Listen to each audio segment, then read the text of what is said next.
Hello everyone and welcome back to our channel, English Conversation Academy. I am so happy you could join us today for another practice session. It's a beautiful day to sit down and just, well, talk. Hi there, I'm Alex, and it's great to be here with you, Emma, and with all of you watching at home. Or maybe you're listening while you're on the bus or at the gym. Today, we're going to be focusing on a topic that I think, honestly, touches all of us at some point, which is overthinking, and how we can explain that feeling to the people in our lives. But first, Emma, how have you been lately? Oh, I've been good. Alex, thank you for asking. Actually, I've been spending a lot of time in my garden lately. It's been a bit of a routine for me every morning. Just me, the plants, and a very large cup of coffee. It helps me clear my head before the day really starts. That sounds so peaceful. I can't believe it. I wish I had a green thumb like you do. Every time I try to grow even a simple succulent, it doesn't end well. Let's just say that. I think I'm better at making the coffee than I am at keeping the plants alive. Oh, really? Well, it takes practice, just like English, right? It's all about consistency and not being too hard on yourself when things don't go perfectly. But speaking of things not going perfectly, that's kind of what leads us into our topic today, overthinking. It really does. I was actually overthinking about what I was going to wear today. I must have changed my shirt 3 times. I kept thinking, is this too casual? Is it too bright? And then I realized, Alex, you're overthinking again. It's just a shirt. I do that all the time, especially with social situations.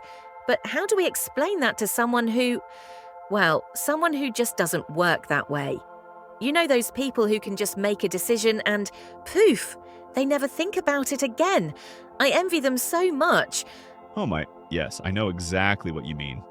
My brother is like that. He just decides. And then he's gone. He's already on to the next thing. While I'm still standing there, reflecting on the pros and cons of what we just decided, it can be really hard to explain to him why I'm still stuck. Exactly. So, if we were practicing how to say this in English, I think a good way to start is by using the phrase, "my mind is racing," or "I have a lot on my plate mentally." It sounds a bit more descriptive than just saying, "I am worried," don't you think? Let me see. Yep, my mind is racing is a great one, because it describes the speed of the thoughts, and it's not just one thought. It's 100 thoughts all trying to get through the door at the same time. It's like a traffic jam in your brain. That's a perfect metaphor. A traffic jam. Wow, I'm going to use that. It's like, imagine you're trying to drive home, but every single light is red, and there's construction everywhere, and you just can't get to where you're going. That's what overthinking feels like to me. And when you're talking to a friend, you might say, "I'm sorry if I seem a bit distracted. I'm just caught in a loop right now." That word, loop, is so important. Because overthinking is repetitive. It's the same thought over and over. It really is. I find myself doing that with emails. I'll write an email, then I'll read it, then I'll change one word, then I'll change it back. Then I'll wonder if the person will think I'm being too formal or too casual. And before I know it, 20 minutes have passed for a 2-sentence email. It's exhausting. Oh, I've been there. I think we've all been there. I once spent an hour deciding on a birthday card. An hour for a card that someone is going to look at for 10 seconds. It's funny when you think about it later, but in the moment, it feels so heavy. It does. It feels very heavy. So, if someone asks you, why can't you just let it go? How would you respond to that? Naturally. Because that's a tough question, and it can feel a bit, frustrating. Well, I think I would say something like, I wish it were that simple. But my brain likes to look at every possible angle, even the ones that don't exist yet. I'm just trying to make sure I've considered everything. even though I know it's a bit much. That's a very honest way to put it. I like that. I'm just looking at every possible angle. It shows that your intention isn't to be difficult. Your intention is actually to be careful or thorough, but it's just gone into overdrive. Right. Overdrive, that's another good word for our listeners. When a machine goes too fast, it's an overdrive. And our brains can definitely do that. Do you ever find that your overthinking happens more at night? Because for me, as soon as my head hits the pillow, that's when the show starts. Oh, every single night. It's like my brain waits for the lights to go out to start its monologue. I'll remember something I said 5 years ago and think, why did I say it like that? They probably thought I was so weird. And then I have to remind myself, Emma, they probably don't even remember that conversation. That's the thing, isn't it? We are the main characters in our own heads, but we're just side characters in everyone else's. They are too busy overthinking their own stuff to worry about what we said 5 years ago. But telling your brain that at 2 a.m. is, well, it's a challenge. It really is. I've started trying this thing where I actually talk back to the thoughts. I'll say, okay, thank you for that thought, but we're not doing this right now. We're sleeping. It sounds a bit silly, but it actually helps sometimes. No, that's not silly at all. I think that's a great technique. It's about creating a bit of distance between yourself and the thought. You aren't the thought. You're the person observing the thought.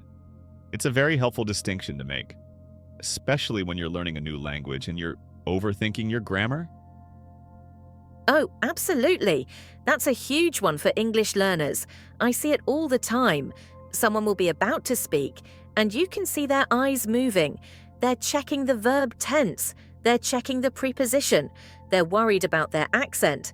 And by the time they're ready, the conversation has moved on.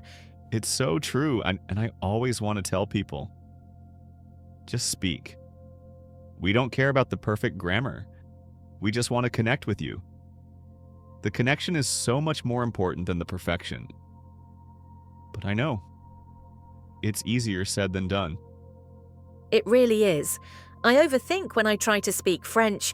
I know the words, but I'm so afraid of sounding, well, unpolished that I just stay silent, and then I regret it later. I think, why didn't I just say hello? Why didn't I just try? Well, and maybe next time we can practice together.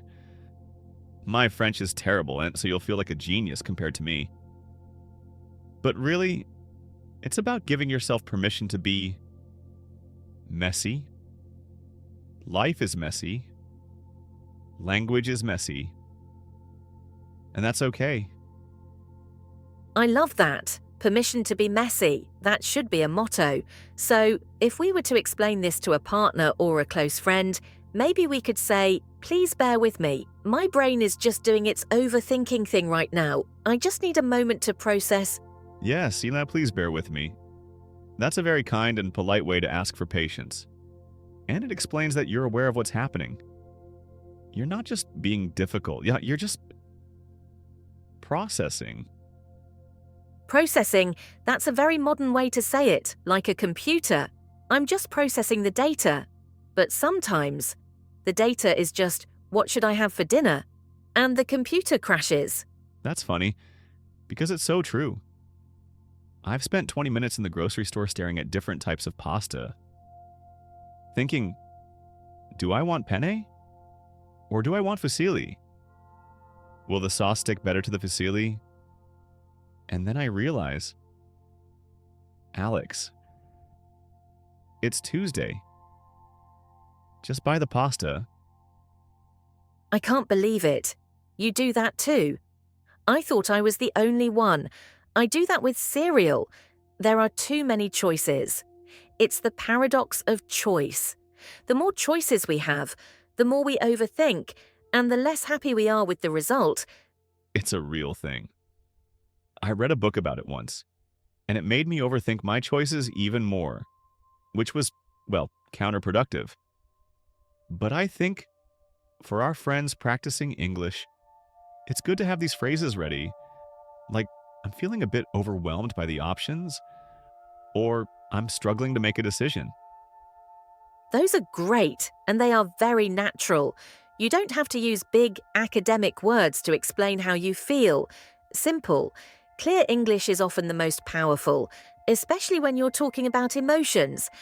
I agree, Ine, and it's also okay to say, I don't know why I'm thinking about this so much, but I am.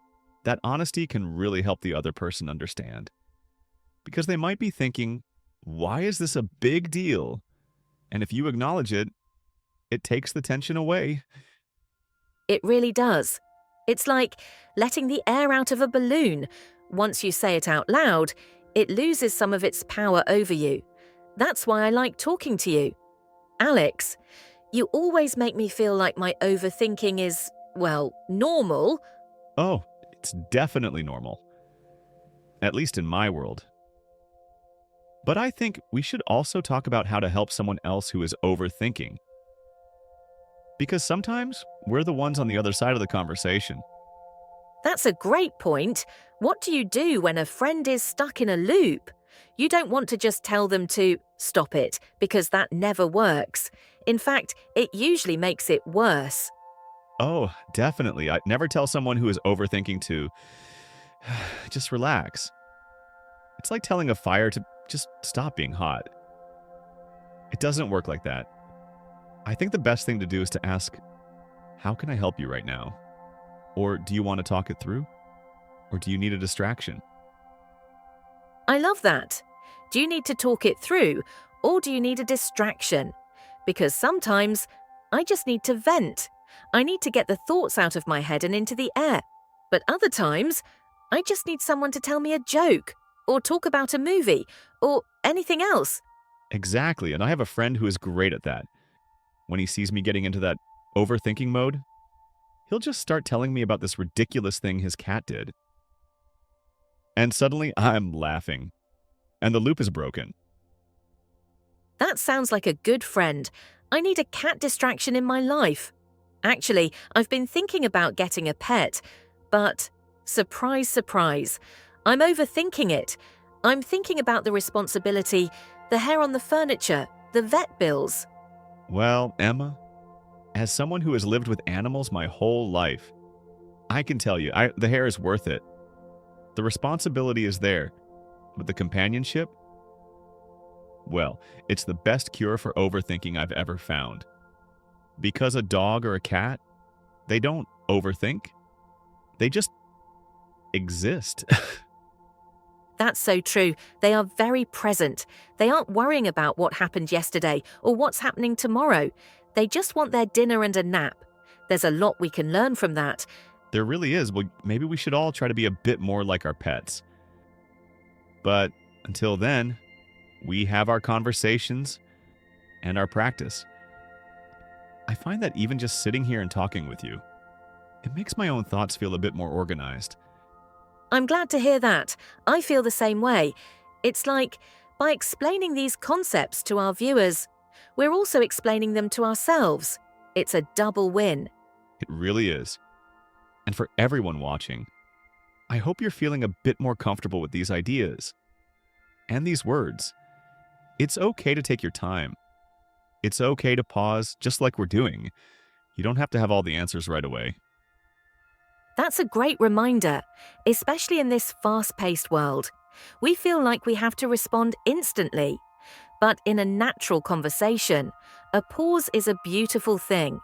It shows you're actually thinking and not just reciting a script. Speaking of scripts, I remember when I first started public speaking, I used to overthink every single word. I would write it all down and try to memorize it. And it was a disaster. I sounded like a robot. Oh no, I can imagine. It's so much pressure. And then if you forget one word, the whole thing falls apart, like a house of cards. Exactly. A house of cards. Wow, another great idiom. But once I learned to just have a few main points and then just talk, it became so much easier and much more natural. And I think that's a good lesson for English learners too. Don't try to memorize whole sentences. Just focus on the core idea. I couldn't agree more. It's about the heart of the message, not the perfect delivery. So, if you're trying to explain overthinking, maybe just remember the word busy. My brain is very busy right now. People understand that. They really do. And it's a very gentle way to say it. So, Emma, what are you overthinking today? Besides the cat and the garden? Let me see. Well, I'm actually overthinking a trip I'm planning for next month. I can't decide if I should go to the mountains or the beach. The mountains are so quiet and beautiful, but the beach is so relaxing, and I keep going back and forth. The classic dilemma. The mountains or the sea? Well, if you ask me, I'm a mountain person through and through. I love the fresh air, and the hiking, and the feeling of being high up above everything. It makes my problems feel very small. That's a good point. The perspective you get from a mountain is very different. But then I think, at the beach, you can just listen to the waves. And the waves have a rhythm that is well, it's very calming for an overactive brain. You're making it hard for me now. Now I'm overthinking it too. Maybe you should do both. Is there a place where the mountains meet the sea? That would be the perfect solution. Oh, I think there are a few places like that. But then I'd have to decide which one of those to go to, and then we're right back where we started. That's funny. We really can't escape it. Can we? But that's okay. It's part of who we are, and I think it also means we care. We care about making good choices and doing things right, and that's a good quality to have, even if it's a bit loud sometimes. I like that. It means we care. That's a very positive way to look at it. Thank you for that. Alex, it makes me feel much better about my endless lists and my pros and cons charts. Oh, I love a good chart. Don't even get me started on spreadsheets. I use them for everything. I even have a spreadsheet for my favorite movies, categorized by genre, year, and how many times I've seen them. No way. You really do? That is impressive, and maybe a little bit over the top. But I love it. I wish I was that organized. I just have a messy pile of notebooks everywhere, each one with half-finished thoughts and ideas. Hey, a messy pile of notebooks is just another way of being organized. It's a creative filing system. That's what I call it when my desk gets too cluttered. It's not a mess, it's a creative ecosystem. A creative ecosystem. I am definitely using that one next time someone tells me to clean my office. It sounds so much more professional and, well, intentional. It's all about the language we use, right? We can choose to see it as a problem, or we can choose to see it as a process. And I think overthinking is the same. It's a process of trying to understand the world and our place in it. That's very deep and very true. I think we should all try to be a bit kinder to ourselves when our brains get a bit noisy, and for our viewers. I hope this conversation has given you some ways to be kind to yourselves too, and some new English to use along the way. I hope so too. And remember, if you're overthinking your English, just take a breath and remember that we're all just practicing. None of us are perfect. Even those of us who have been speaking it our whole lives. Exactly. We make mistakes too, all the time. I said, probably 50 times in this conversation alone. And that's just how people talk. It's natural. It really is. Well, Emma, I think my brain is starting to need a break from all this thinking about thinking. Maybe it's time for another coffee? I think that's a wonderful idea. And maybe I'll finally decide on that pasta for dinner too, without the 20-minute debate in the aisle. Good luck with that. I'll believe it when I see it. But seriously, it's been so much fun talking with you today. I always enjoy our little chats. Me too. Alex, it's been a pleasure. And to everyone watching, Thank you for being part of our academy today. We really value your time and your effort in learning with us. Yes, thank you so much. And don't forget to keep practicing, even if it's just talking to yourself in the mirror. It all helps. It really does. So, from all of us here at English Conversation Academy, have a wonderful day and we'll see you in the next video. Bye, everyone. Take care of yourselves and your busy brains. Goodbye and happy practicing.